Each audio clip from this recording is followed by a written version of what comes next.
À Bali, on croit aux esprits. Ils sont dans l'air, dans l'eau, dans chaque pierre. Ce ne sont pas des fantômes, mais des présences, invisibles, mais sensibles à l'âme.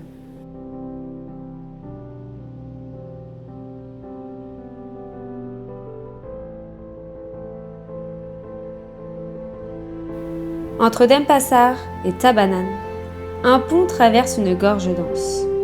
C'est un lieu de passage, d'un point A à un point de non-retour. Les locaux l'appellent le pont des suicides, un nom que même les chauffeurs de moto prononcent à voix basse. Ce n'est pas seulement un lieu où l'on meurt, c'est un lieu où quelque chose appelle, où la pensée n'est plus tout à fait à soi. Le vide n'est pas seulement en dessous, il est là, autour, dedans.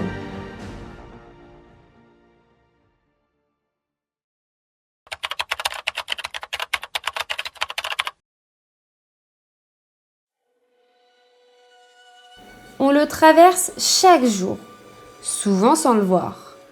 Un pont, comme tant d'autres, 30 mètres au-dessus du sol, en béton moderne avec une sécurité renforcée.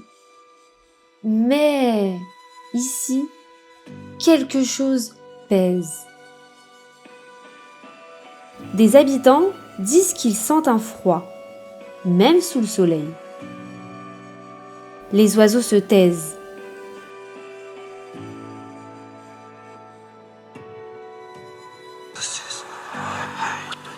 Parfois, on entend des chuchotements quand il n'y a personne.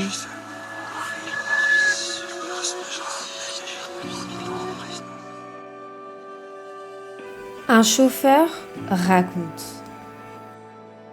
Il m'a dit de s'arrêter. Il avait l'air calme. Puis il a couru.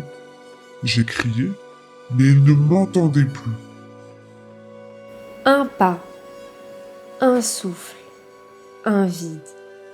Rien n'avait changé. Mais pourtant, tout était devenu irréversible.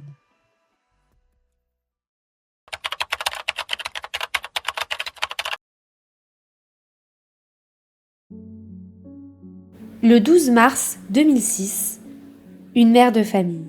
Elle n'a rien dit à personne. Elle est montée dans un taxi, a souri et a sauté. Ensuite, un étudiant.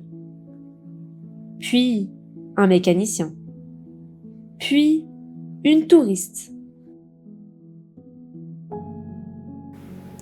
Aucune lettre. Aucune explication. Les médias ont commencé à parler de l'appel du vide. Mais les anciens disaient « Ce pont attire ce qui est fragile ». Certains suicides ont été filmés accidentellement. D'autres ont laissé des marques sur les murs du pont. Un mot, un dessin, un prénom. Une enquête a recensé plus de 80 cas en 10 ans. Et sans compter les personnes qui ont disparu dans la rivière.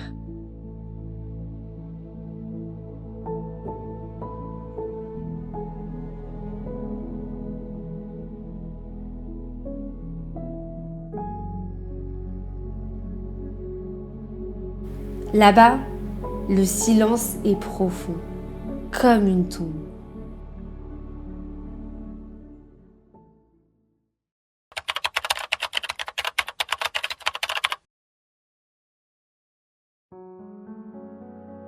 À Bali, on parle souvent d'équilibre. Chaque temple a été construit pour canaliser l'énergie. Chaque offrande est une tentative de paix. Mais certains lieux débordent.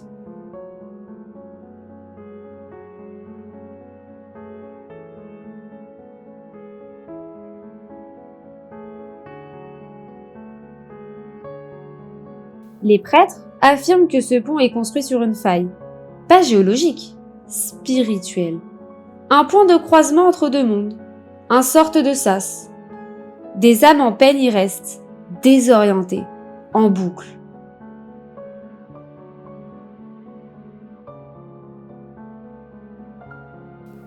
On raconte que parfois, certaines personnes prennent la voix de ceux qu'on aime. Une illusion, un piège.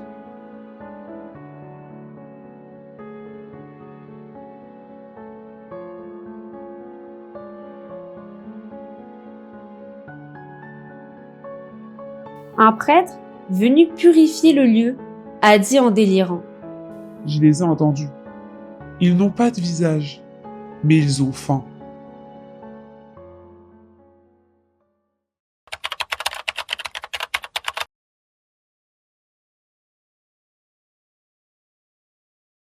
Eka, 23 ans, allait simplement à son travail.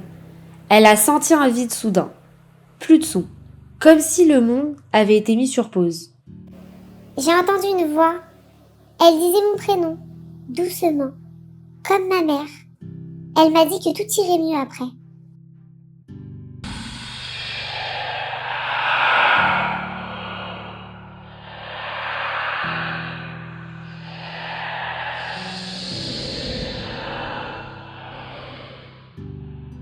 Elle a grimpé sur la rambarde, mais d'un seul coup, elle a reçu un appel.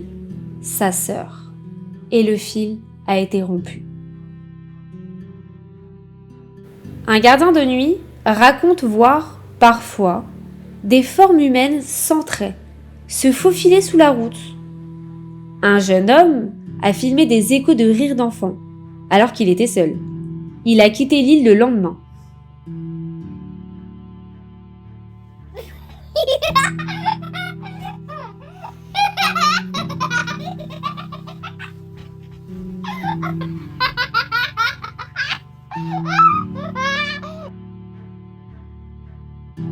Un autre a vu son propre reflet lui sourire, alors que lui-même ne souriait pas.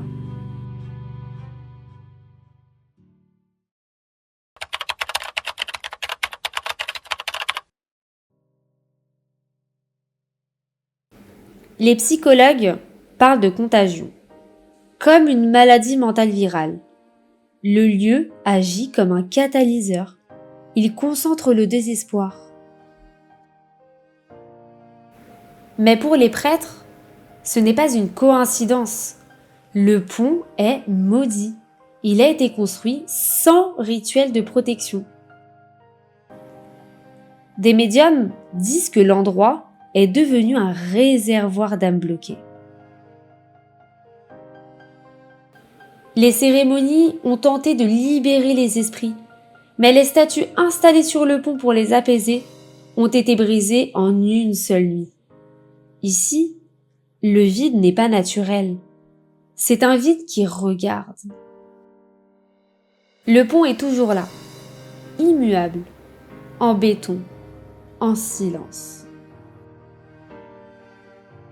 Chaque jour, des scooters le traversent, des selfies sont pris, des familles passent sans rien ressentir.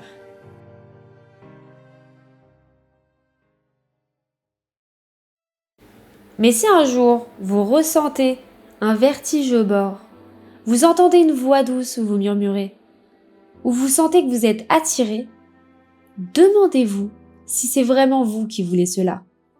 Car parfois, c'est pas nous qui choisissons la mort, c'est la mort qui nous choisit.